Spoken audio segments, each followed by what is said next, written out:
Hello बच्चों, let's see this question. The figure shows the displacement time graph of a body subject only to the force of gravity. This graph indicates that. तो question में जो displacement और time graph आपको दे रखा है, displacement and time की बात की गई है और यहाँ पे क्या है, केवल फोर्स ऑफ ग्रेविटी लग रहा है, राइट. मतलब जी यहाँ पे जो है एप्लीकेबल है. ऑप्शंस आपको गिवन है. At A the acceleration is zero. क्या ए पर एक्सेलरेशन जीरो होगा? ग्राफ आपको इस तरह का गिवन है डिस्प्लेसमेंट टाइम के बीच में, ठीक है. ऐसे इस तरह आपको यहाँ पे 4 ऑप्शन यहाँ पे आपको गिवन है. अब उसने बोला यहाँ पे फोर्स ऑफ ग्रेविटी की बात की है, तो फोर्स ऑफ ग्रेविटी कंटिन्यूसली क्या कर रहा है, यहाँ पे एक्ट कर रहा है. और दोनों ग्राफ अगर हम लोग ध्यान से देखें तो दोनों ग्राफ के एक दूसरे के यहाँ पे सिमेट्रिक भी है. तो हम लोग यहाँ पे क्या बोल सकते हैं,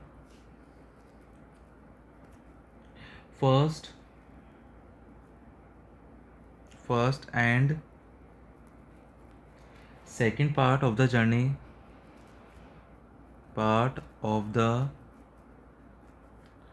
journey is symmetric,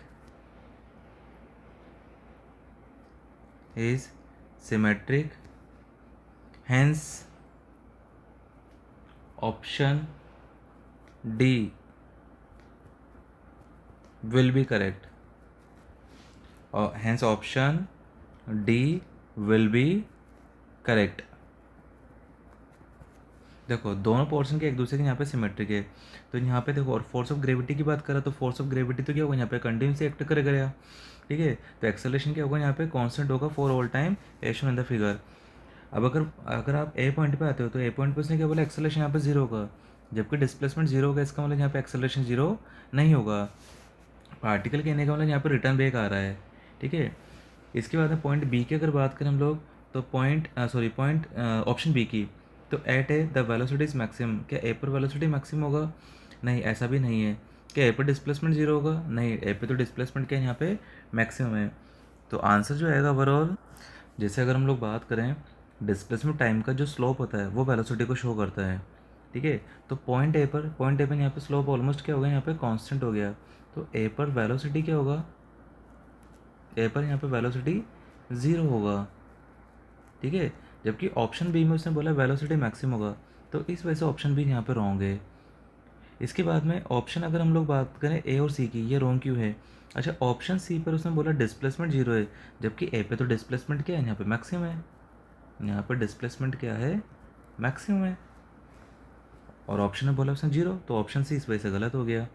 अगर ऑप्शन ए की बात की जाए, तो जैसे लाइक मान लो आपने पार्टिकल जो इस तरह से ऊपर फेंका है, ऐसे ऊपर फेंका है, तो पार्टिकल ऊपर जा रहा है, इनिशियल वेलोसिटी इसका यू है, और टॉप पर जाते जाते ये रुकेगा, इसका वेलोसिटी कितना हो जाएगा, टॉप पर ज़ीरो हो जाएगा. और यहाँ पे इस वाले पॉइंट पे इसका डिस्प्लेसमेंट भी क्या होगा, मैक्सिमम होगा.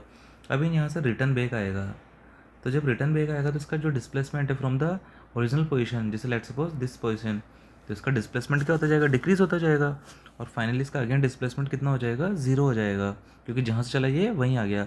बट एक्सेलरेशन जो है वो तो कंटिन्यूसली क्या कर रहा है, यहाँ पे एक्ट कर रहा है, ठीक है. तो यहाँ पे एक्सेलरेशन कांस्टेंट होगा, तो ऑप्शन ए बी क्या होगा, यहाँ पे रॉन्ग हो जाएगा. तो option D will be correct. I hope you understood this question. Thank you.